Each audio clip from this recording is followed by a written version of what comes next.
이어서 바로 오늘입니다. 이 중에 반은 된 것 같고요.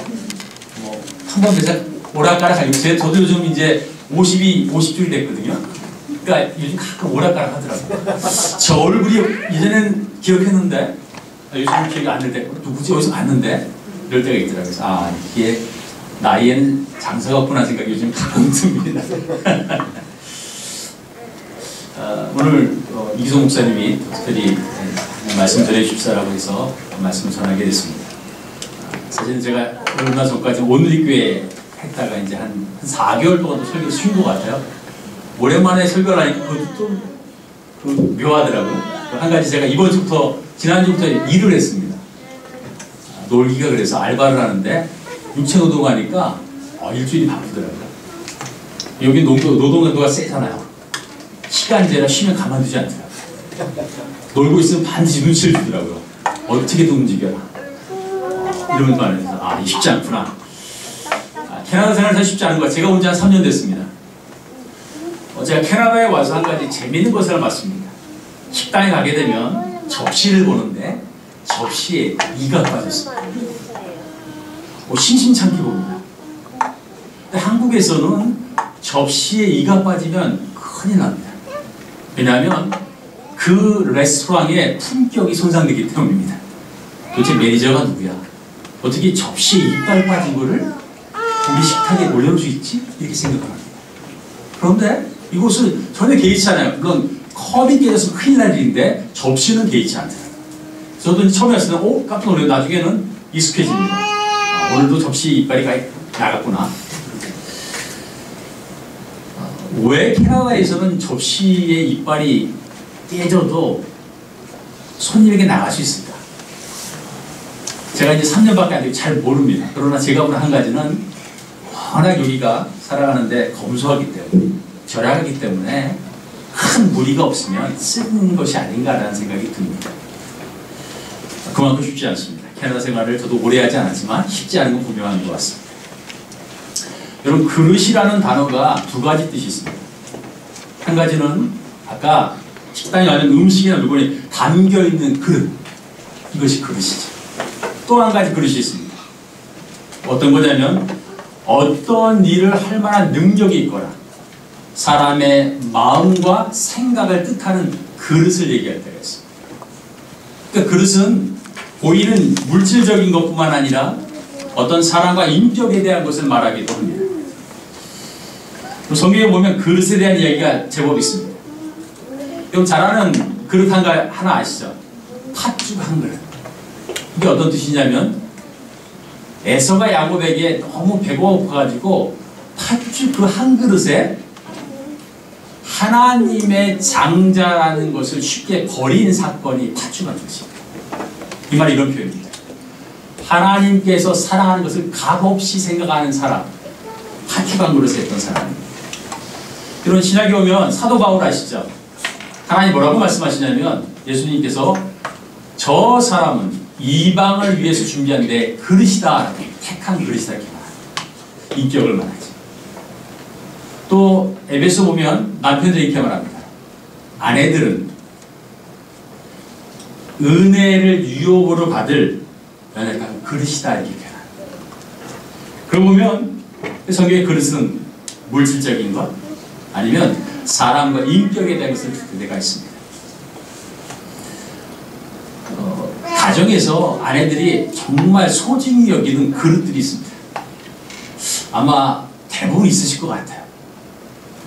제가 얼마 전에 작년인가 좀 이렇게 볼이 큰 그릇을 하나 샀어요. 거기에다 이제 콘플레이크를 먹는데 얼마 지나지 않았는데 이빨이 다 나갔어요. 그러니까 쉽게 깨지죠. 살이 약간 그런 탄탄한 게 아니라 강도가 연약한 거예요. 지금도 이빨이 깨진 채로 이제 먹습니다.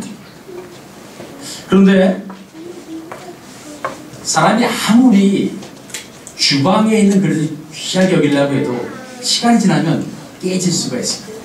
그러니까 그릇은 파손이 될 수 있다는 사실.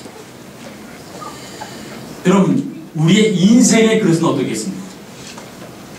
내 인생이라고 하는 이 그릇에 여전히 잘 보호하고 계십니까? 아니면 이빨이 좀 나갔습니다. 사람이라고 하는 이 인격의 가장 큰 어려움이 뭐냐면 마음에 금이 가는 사람. 마음에 이빨이 나가면 이 좀처럼 쉽게 돌아오지 않습니다. 그럼 마음이 과거의 일 때문에 아직도 어렵게 생각하는 게 있습니까? 그러면 마음은 지금 이빨이 나가서 장애를 겪고 있는 거예요. 내가 그 일 때문에 어렵구나. 그러니까 무슨 일 생기면 자꾸 그때 일이 생각이 납니다. 정신의학자 린치라는 사람이 뭐라고 했냐면 깨진 마음이라는 책에서 이렇게 표현했습니다. 사람을 가장 건강하게 하는 것은 바로 인간관계다라고.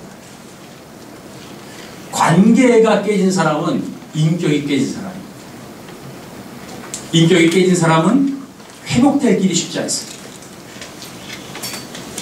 예전에 과학이 발전되기 전에 어떤 일이 있었냐면 아프면 그 사람의 생각과 습관이 잘못됐다 이렇게 평가를 했습니다.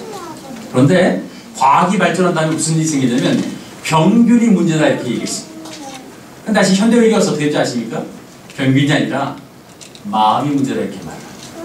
지금은 마음이라는 것이 얼마나 우리 인격에게 아니 건강에게 영적인 상황에 연결되는지를 너무 잘 알고 있습니다. 저는 병원 가면 꼭 듣는 말 하나 있죠. 그 스트레스를 줄이셔야 합니다. 빠지는 경우가 없습니다. 꼭 들어갑니다. 그리고 스트레스는 뭐냐면 마음에 짐이 생긴 것, 마음이 부담스러운 것, 마음이 긴장된 것, 삶이 힘든 겁니다. 마음이 무너지면 건강이 무너집니다. 건강이 무너지면 영적인 강건함도 무너집니다. 연결되어 있습니다. 만약 내가 지금 신앙생활에 강건함을 놓쳤습니다라고 생각하신다면 마음을 돌아보십시오. 그래야 우리 삶에 강건함을 회복할 수가 있습니다. 오늘 시편 31편입니다. 이 시는 어떤 시냐면 다윗이 너무 절망해서 쓴 시입니다. 여러분 절망이 너무 심하면 할 게 별로 없습니다. 심지어는 신앙도 아무런 힘이 없습니다. 한동안 가만히 혼자 있고 싶습니다. 그런데 신앙인에게 독특한 한 가지는 너무 절망스러우면 하늘을 보게 되어 있습니다. 그것이 8절까지 그래서 보면 읽지 않았지만 다윗이 답답하고 절망스러운 마음 가운데 하나님께 기도하는 겁니다. 그리고 9절부터 우리가 읽은 내용은 탄식과 간구를 통해서 하나님 앞에 찬양하는 것을 나갑니다. 그 모습이 오늘 성경에 말씀이죠.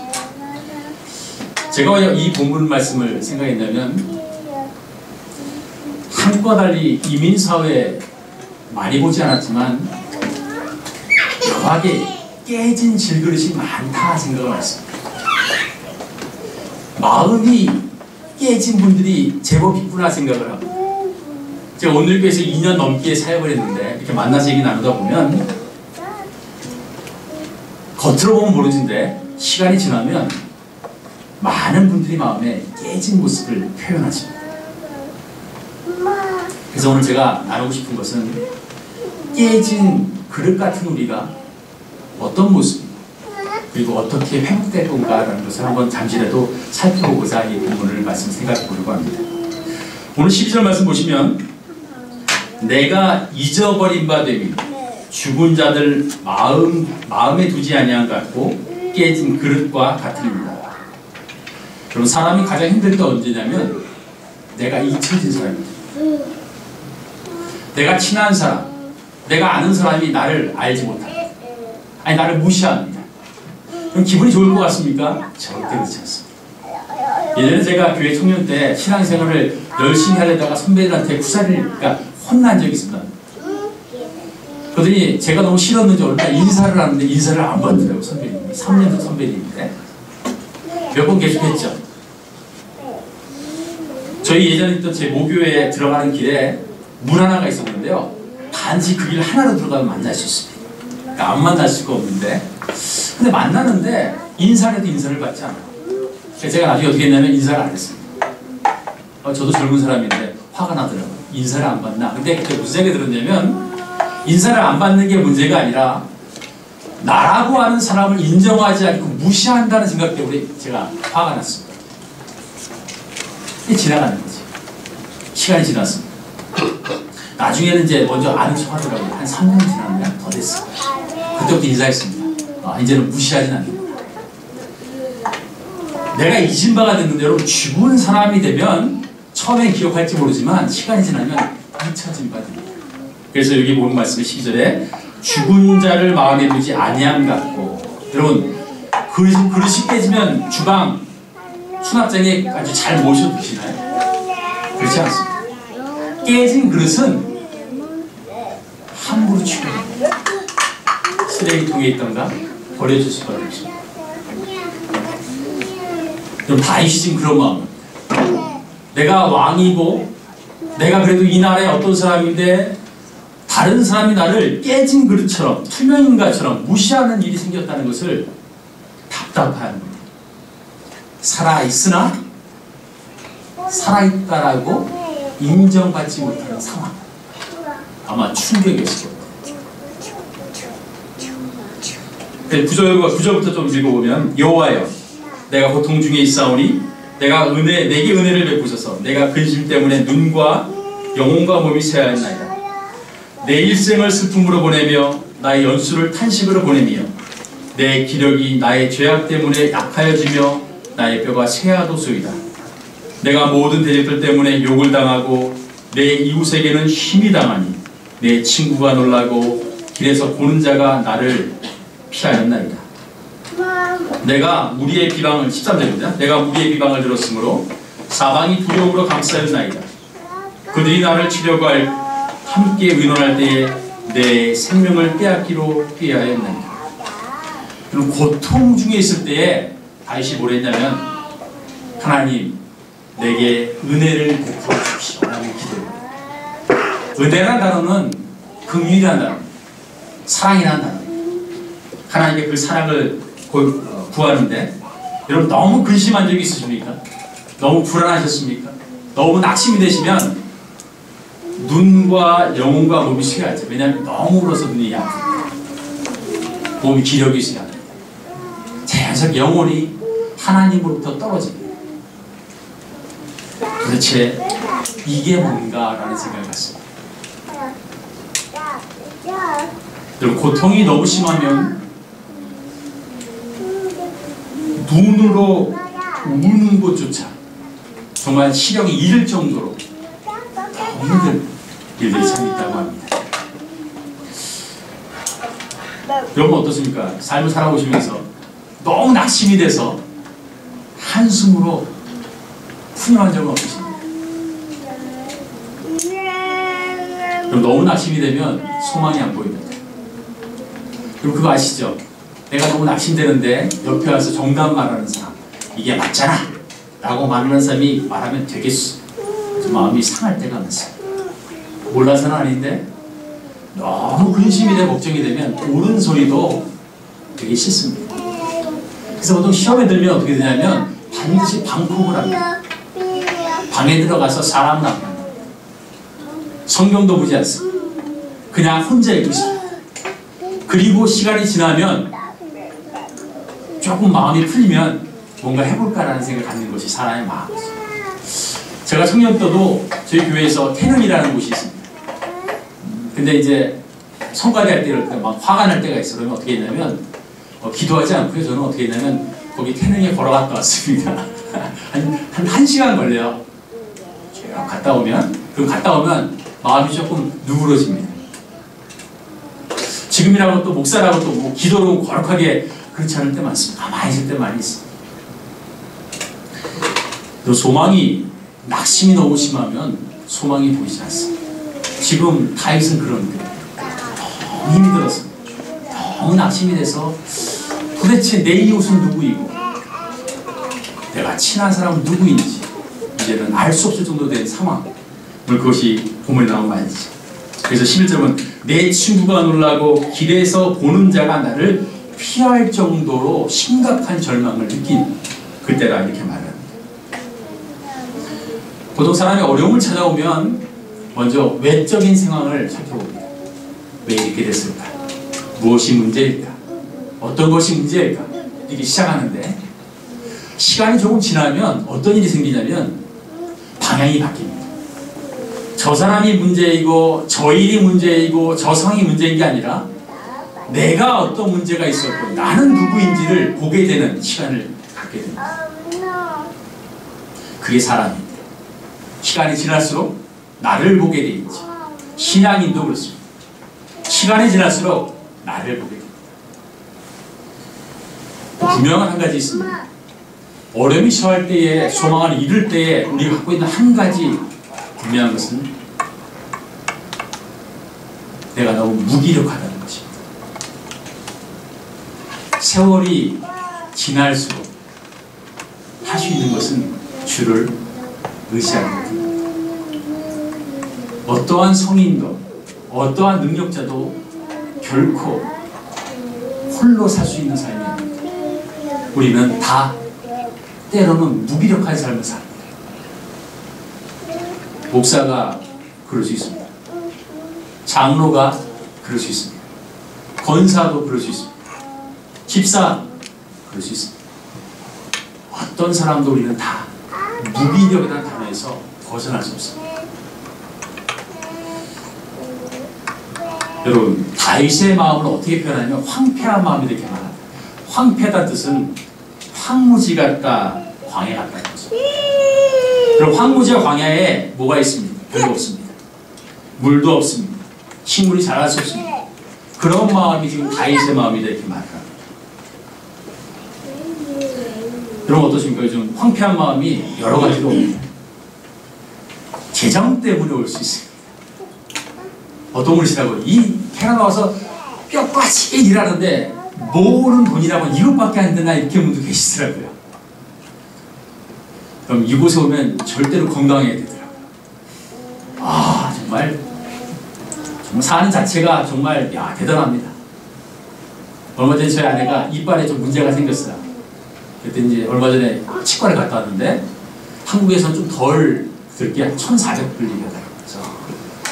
그래서 하나 옆에 또 하나 있다. 약한 게 있다는데 그래서 그 듣고 우리 집사람이 사진만 찍고 왔습니다.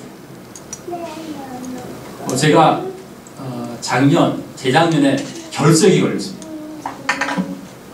처음 겪어봤는데 갑자기 아프더니 한 8일인가 9일인가를 집에서 그냥 신음하며 지냈습니다.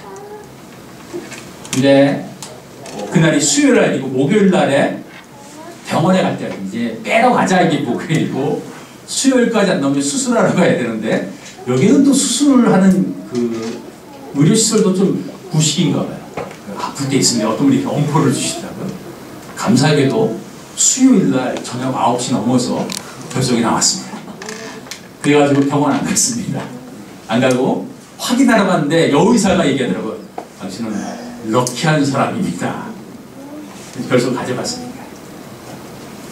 건강 때문에 황폐할 수 있습니다.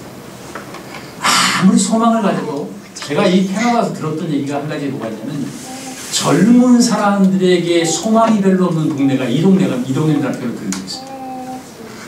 참 사는 분이 이렇게 말씀하셨어요. 그래서 저한테 그러더라고요. 목사님 혹시 아이가 오래 살면 아이는 꼭 토론토 공부를 보내주십시오. 그렇게 얘기해요. 밴쿠버에 있어야 학력이 있어도 그다음 그렇게 할 일이 없을 수 있습니다. 저한테 엄포를 또 놓으시더라고요.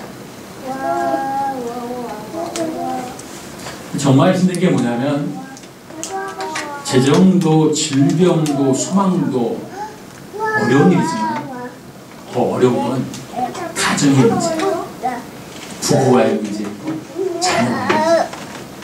이 황무지는 도무지 해결하기가 쉽지 않습니다. 아무리 얘기를 해도 가정에서 아무리 얘기를 많이 해보시죠. 바뀌나? 안 바뀝니다. 우리 옛날에 그런 거 많이 너나 잘하세요 그러잖아요. 너나 잘하세요. 되게 어렵습니다.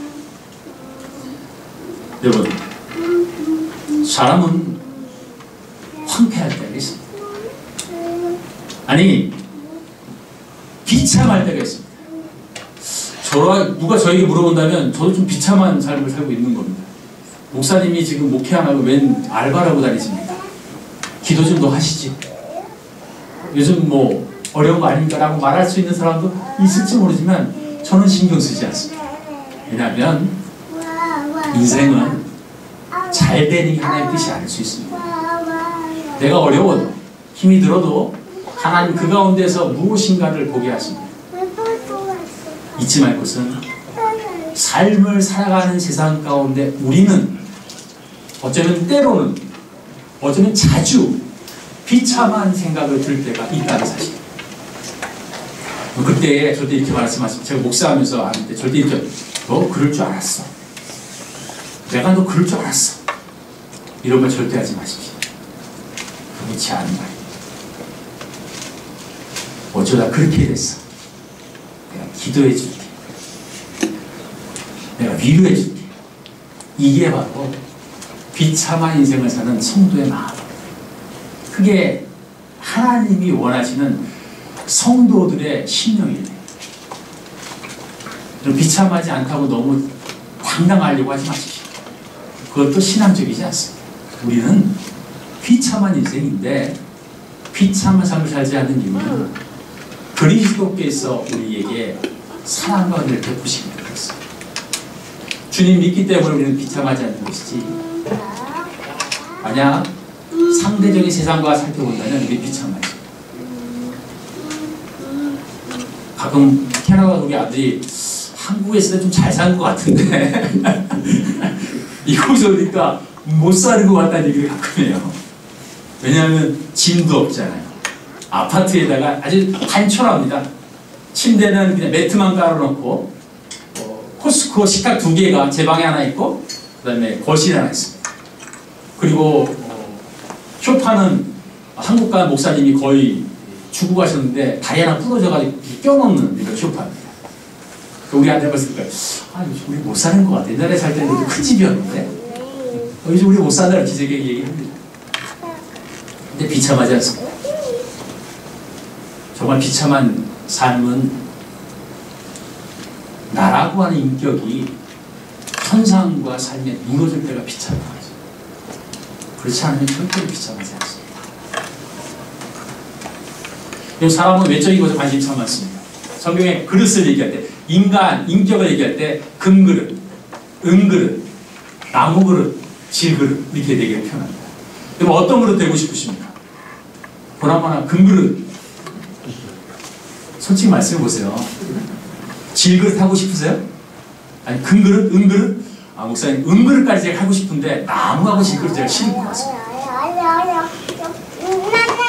어떤 게 더 귀한 그릇입니까? 성경에 분명하게 쓰여져 있습니다. 오늘 읽지 않았지만 디모데후서 2장 2절에서 21절 보시면 제가 읽어드리겠습니다. 그러므로 누구든지 이런 것에서 자기를 깨끗하게 하면 귀히 쓰는 그릇이 되어 거룩하고 주일에 쓰심에 합당하며 모든 선한 일에 준비함이 되리라. 자신을 깨끗게 하는 그릇이 바로 귀한 그릇입니다.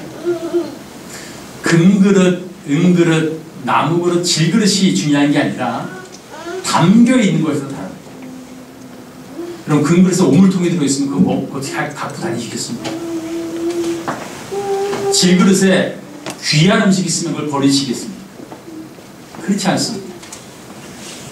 주방에서 삶을 살아갈 때, 아니 우리가 그릇을 들 때 안이 깨끗하면 어떤 그릇이 잘 사용할 수 있어요. 그런데 아무리 좋은 그릇도 아내가 사용할 수 없는 일이 되면 사용할 수 없습니다. 그리고 성경에 분명하게 말씀하고 있습니다.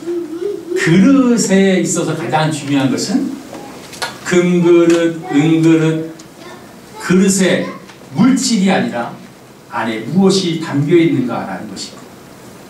그렇다면 우리는 어떤 마음을 가져야 되냐면 나는 내 그릇이 어떤 거를 떠나서 내 안을 깨끗하게 하고 있는가가 중요한 것입니다. 여러분 삶이 비참할 때에 내 안이 정결하고 분명하면 좌절하지 않습니다. 그렇게 되지 않습니다. 오늘 14절 말씀 보면 여호와여 그러하여도 나는 주께 의지하고 말하기를 주는 내 하나님이시라 하였나이다. 아까 우리가 9절에서 13절까지 읽었죠. 여호와여 그러하여도 내가 사람에게 버림받고 무시당하고 우습게 당하고 죽을 지경이 됐을지라도 나는 주께 의지하고 말하기를 주는 내 하나님이십니다. 내가 어떤 상황에 처해 있든 내가 얼마나 사람에게 무시를 당하고 힘이 없는 상황이 처할지라도 비록 그러하여도 나는 주님을 의지하고 내 하나님을 믿고 살아가겠습니다. 다윗이 존경받는 이유 가운데 제가 존경하는 이유 한 가지가 있습니다. 다윗이 정말 잘하는 것은 정말 빨리 돌이킵니다. 잘못을 분별합니다. 다윗도 우리가 봤을 때 저럴 수 있을까 정도로 일을 합니다. 그런데 차이가 있는데 주님이 말씀하신 금방 리턴합니다. 이게 다윗이 존경받는 일이고 심지어 이 다윗에 대해서 하나님 마음에 합한 사람이라고 했습니다. 하나님 앞에 합한 사람은 무결점한 사람이 아닙니다. 실수하지 않는 사람이 아니라 실수하더라도 얼마 지나지 않아 바로 하나님께 돌아올 줄 아는 그 사람이 바로 하나님 앞에 합한 사람입니다.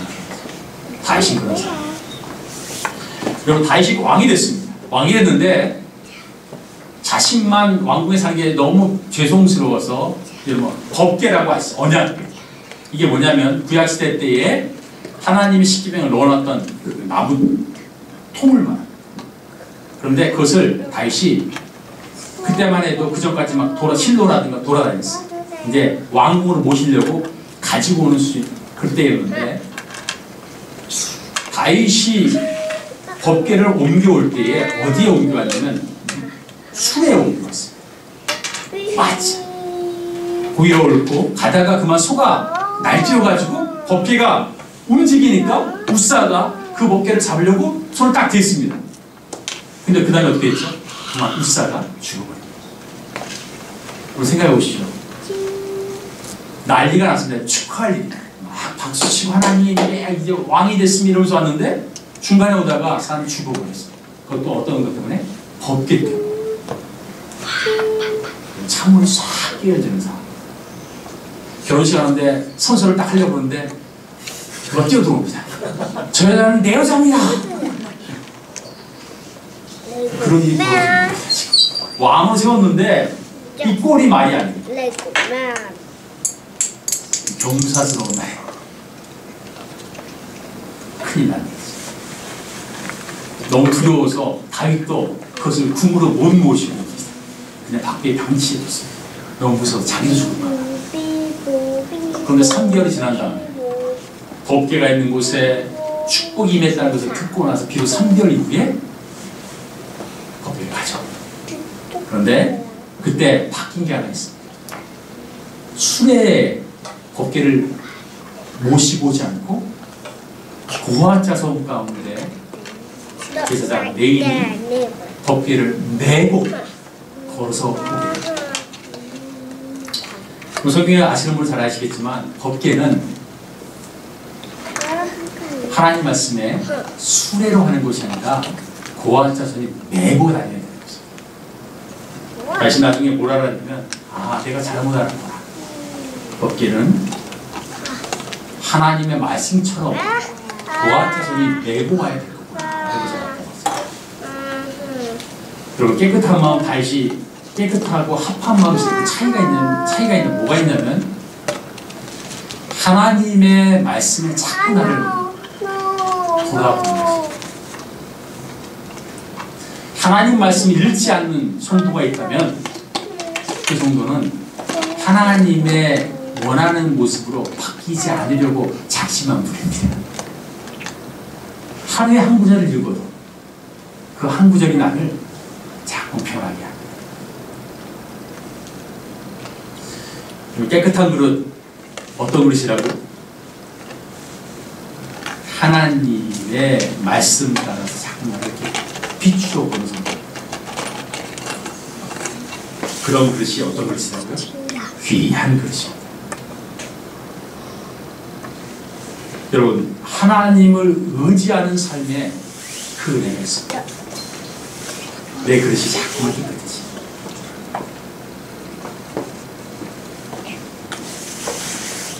여러분, 비참한 현실을 당할 때 사실은 우리에게 가장 힘이 되는 사람은 바로 먼저 가족입니다. 가족이기 때문에 위로가 되죠. 또 한 가지는 상길교회에 있는 성도들입니다. 전화할 수 있고 기도 요청할 수 있고 또 이야기를 할 수 있다는 자체가 참으로 위로가 됩니다. 그런데 더 중요한 게 있습니다. 신앙인은 더 중요한 게 있습니다. 가족보다도 교회보다도 더 중요한 것은 하나님께서 나를 어떻게 여기시는가를 잊지 않는 것입니다. 하나님께서 나를 어떻게 여기신가를 잊게 되면 제가 장담하건대 반드시 무너집니다. 왜냐고요? 교회 때문에 상처받습니다. 남편 때문에 상처받습니다. 아내 때문에 상처받습니다. 그게 사람의 마음이고 사람이 늘 깨지기 쉬운 존재입니다. 오늘 제가 19절만 읽었는데 19절에서 24절까지 하나님 찬양하는 내용인데 19절까지 말씀을 나누려고 제가 19절까지 읽었습니다. 제가 읽으면 어떤 말씀이냐면 주를 두려워하는 자를 위하여 쌓아두신 은혜 곧 주께 피하는 자를 위하여 인생 앞에 베푸신 은혜가 어찌 그리 큰지요. 그럼 다윗이 이 고백을 하는데 어떤 상황이었다고? 절망적인 상황. 심지어 친구들도 우습게 여기고 이웃까지 나를 버리고 가는 상황이 됐을 때에 소망을 잃지 않은 것이 뭐냐면 주를 두려워하는 자를 위하여 쌓아두신 은혜 곧 주께 피하는 자를 위하여 인생 앞에 베푸신 은혜가 어찌 그리 큰지 어찌 그리 많은지 바로 이것이 다윗이 힘을 낼 수 있었던 근거가 됩니다. 이게 하나님의 선하심입니다. 여러분, 주를 두려워하는 자를 위하여 쌓아주신 은혜. 참, 전 이 표현이 되게 좋습니다. 성도를 위해서 쌓아주신 은혜가 있다는 겁니다. 옆 사람이 아니고요, 나라고 하는 사람들. 나에게 필요한 은혜가 쌓여있다는 거죠. 그럼 날이 아주 가물어졌어요. 날이 가문데 너무 가무니까 비가 오지 않죠. 비가 오지 않으니까 흙이 갈라집니다. 물을 낼 수가 없습니다. 풀은 마르고 나무는 시들어갑니다. 그런데 눈을 들어서 가만히 보니까 저 위쪽에 댐이 있는데 물이 가득 차 있습니다. 그럼 제가 이렇게 말씀드리면 어떻게 하시겠습니까? 댐만 바라보고 계시겠습니까? 아니면 댐에 있는 물을 가지고 오시겠습니까?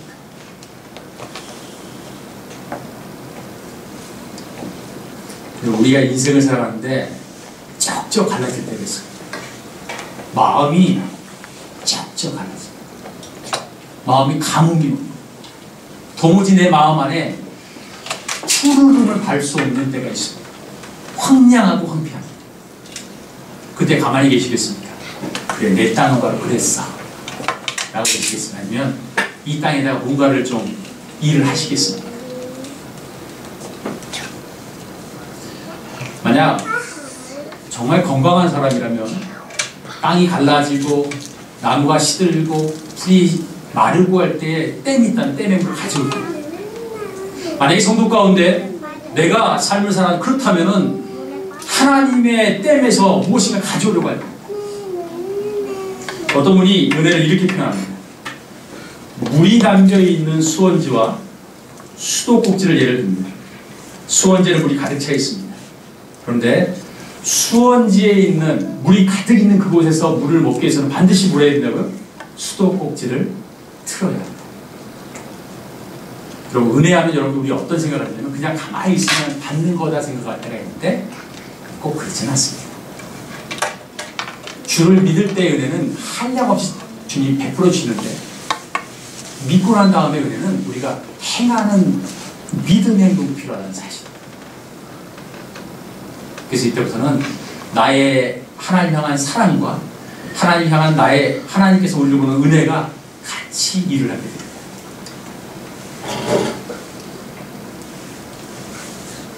그리고 은혜를 사모하시는 거예요. 제가 가끔 농담만 진담만 이곳에 오니까 예전에 분당이 천국 바로 밑이라고 한국에서 있었는데 분당도 별로 그냥 그럭저럭 합니다. 근데 캐나다가 또 그런 얘기를 듣더라고요. 천국 바로 밑에 좀 있는, 생각하기 나름이겠지만 왜 그렇게 생각하냐면 제가 보니까 최저로 살 수 있는 환경은 됩니다. 그러니까 특별히 은혜를 구하지 않아도 그냥 죽지 않을 만큼 살더라고요. 그냥 좀 힘쓰면서 사는 정도, 넉넉하진 않아도 그냥 그만 사는 정도가 캐나다에 제법이 있습니다. 그 얘기는 무슨 얘기냐면 죽어보지 않으면 그렇게 간구하지 않습니다. 절망하지 않으면 기도하지 않습니다. 적당한 인생은 적당한 신앙을 살게 되어 있습니다. 가끔 우리 아내가 이런 말 합니다. 당신도 저 정도 되는 목사님만큼 돼야 되지 않겠어? 그러면 제가 웃습니다. 피 웃습니다. 그만큼 죽으란 얘기지. 여러분, 죽지 않으면 그릇이 안 됩니다. 괜찮은 사람 되고 싶으세요? 사도 바울 같은 사람 되고 싶으면 가끔 청년 때 그러세요. 와, 내가 사도 바울 살고 싶다. 사도 바울이 어떻게 되는지 아시죠? 죽을 만한 이들을 얼마나 많이 만났다.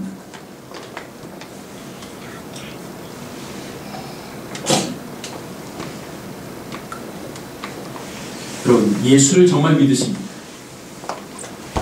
주 예수 그리스도를 마음으로 믿어 입으로 시인하고 계십니까? 그럼 분명히 그분에게는 하나님이 쌓아두신 은혜가 있습니다. 바라보지 않아서 그런 것이지 바라볼 때의 그 은혜는 내 것이 될 수 있습니다. 그것이 신앙입니다. 비참한 삶을 사는 삶 가운데 깨끗한 마음을 가졌을 때 주신 하나님의 은혜가 있다는 사실이죠. 쌓아두신 은혜가 있습니다. 구약의 엘리사 시대 때 한 여인이 있었습니다. 근데 엘리사가 그곳에 자주 가게 됐는데 그 여인의 집에 남편이 죽었습니다. 두 아들이 있었는데 너무 빚을 져가지고 이 두 아들마저도 빚쟁이들한테 팔려야 될 싸움이 된 거예요. 이 얘기를 이 여인이 엘리사에게 말합니다. 엘리사가 뭐라고 말하냐면 내 집에 있는 것이 무엇이냐라고 묻습니다. 우리 집에 있는 것이라고 지금 접시에 기름 하나밖에 없습니다. 이렇게 말합니다. 정말 비참한 거죠. 왜냐하면 먹을 게 없이 그저 접시에 기름 하나밖에 없습니다. 이것이 답니다. 엘리사가 뭐라고 하냐면 가서 접시를 구해와라.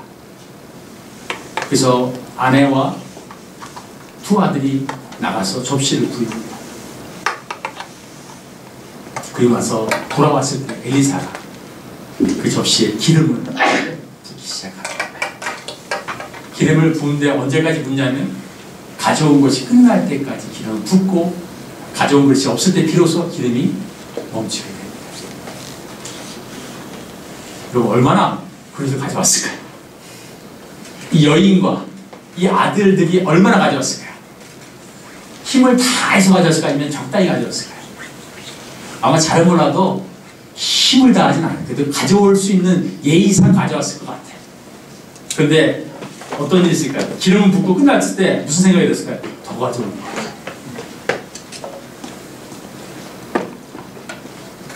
우리가 그렇습니다. 하나님의 은혜를 기대하지 않는 모습이 있습니다. 하나님 앞에 그릇을 많이 가져와야 되는데 그 그릇조차 가져오지 않으려고 할 때가 얼마나 많습니다. 그릇을 가져오려고 해도 요만큼만 주세요라고 할 때가 얼마나 많습니다. 그러나 은혜를 사모하는 사람에게 하나님은 그 은혜 사모하는 만큼 다 부어주십니다. 여러분 하나님의 은혜를 기대하지 않는 이유는 몇 가지 있는데 그 첫 번째는 하나님의 은혜를 누려보지 못한 사람은 은혜를 기대하지 않습니다. 제가 청년 때부터 목사가 돼서 꼭 하는 이야기 있습니다. 신앙이 더디더라도 주 예수 그리스도를 아는 은혜를 맛보지 않으면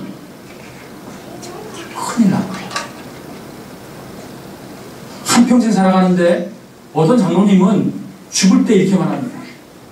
목사님, 두렵습니다. 죽는 게 두렵습니다. 목사님 장로님이시잖아요. 두렵습니다. 이유 딱 한 가지입니다. 사역을 많이 해서 천국 가는 게 아니거든요. 기도를 많이 해서, 봉사를 많이 해서 천국 가는 게 아닙니다. 주 예수 그리스도를 믿느냐, 아느냐, 이것이 관건입니다. 특별히 젊은 청년들, 난 무엇보다 먼저 그것부터 하셔야 돼요. 나는 예수 그리스도 하는 은혜가 있는가?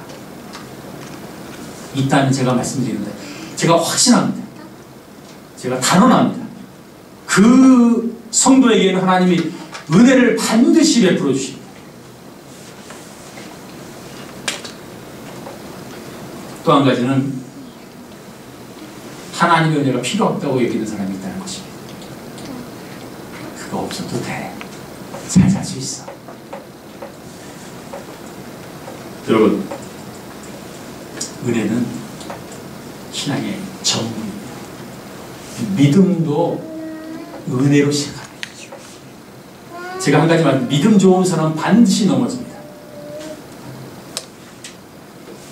믿음 좋은 사람은 반드시 넘어집니다.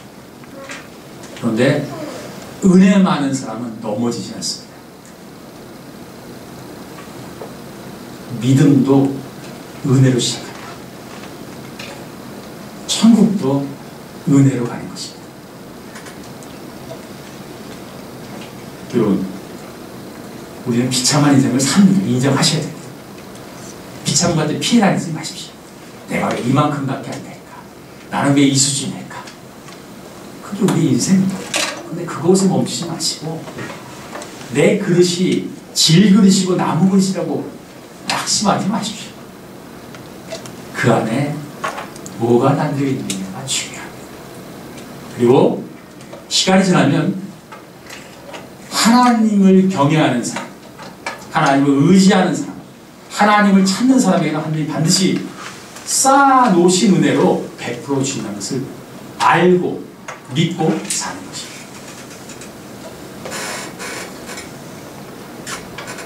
은혜를 아는 자는 결코 망하지 않습니다. 결코 망하지 않습니다.